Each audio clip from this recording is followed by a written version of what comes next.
what do I always try to do here? You know, I always try to give hope, and there is always hope. There really is. And we just have to keep focusing on that. We have to push back and tell the truth, even when it is difficult to do so. So there was a big NRA convention over the last couple of days. And here is Senator Ted Cruz making sense. Many of these same people make their accusations from behind great bulwarks of safety, from gated communities equipped with private security, or at the very least, from safe and expensive neighborhoods protected by high home prices and low crime rates. Such people can afford an indulgent ideology that ignores reality. As is so often the case, those furthest from the halls of power are the most dependent on the ability to defend themselves. In an age where elites embrace defunding the police, when homelessness runs rampant, when gangs dominate entire communities, and when radical district attorneys refuse to prosecute violent crime in cities across America, rarely has the Second Amendment been more necessary to secure the rights of our fellow citizens. Everything he said there was true. Everything he said there was true. Any of these politicians, do you think Chuck Schumer has armed security around him? Of course he does. Do you think Mark Zuckerberg has armed security at his house? Of course he does.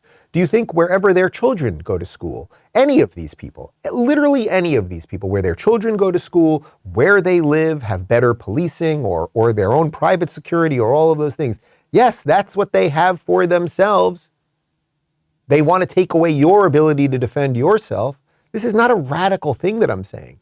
It is an obvious thing. Understand it and know it.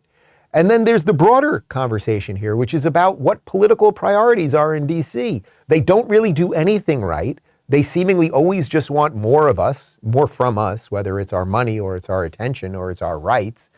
So Donald Trump also spoke at the NRA convention.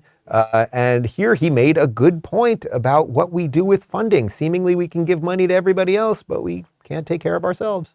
This is not a matter of money. This is a matter of will. If the United States has $40 billion to send to Ukraine, we should be able to do whatever it takes to keep our children safe at home. At a radical position, right? Basically every senator, except for I think 13 Republicans, voted just in the last 2 weeks to give another $40 billion to Ukraine. We have no idea where that money's going. We're not getting receipts on any of that. If you want more on that, I did a short interview with Senator Rand Paul, who did vote against it, which is up on YouTube and Rumble and everywhere else. But we can find money to give weapons, bombs, guns, etc. We can give that using our own money that we don't have, that we're borrowing from China. We can send that over to Ukraine, but why can't we, how come nobody proposed, all right, how about, I don't know, $4 billion to defend our schools? How about that? How about that? How about we really look at what are the weaknesses of these schools? I'm not even saying this is fully the answer because I really think this is far more of a mental health issue. But what about really assessing what every public school and private school and charter school and everything should be doing right now? And I suspect the public ones, certainly the wealthy public, I suspect that the private ones and the charter ones, especially the wealthy ones, are doing it right now, really assessing, hey, what are our security guards doing? What are our points of entry? What are the weak spots here and all of those things?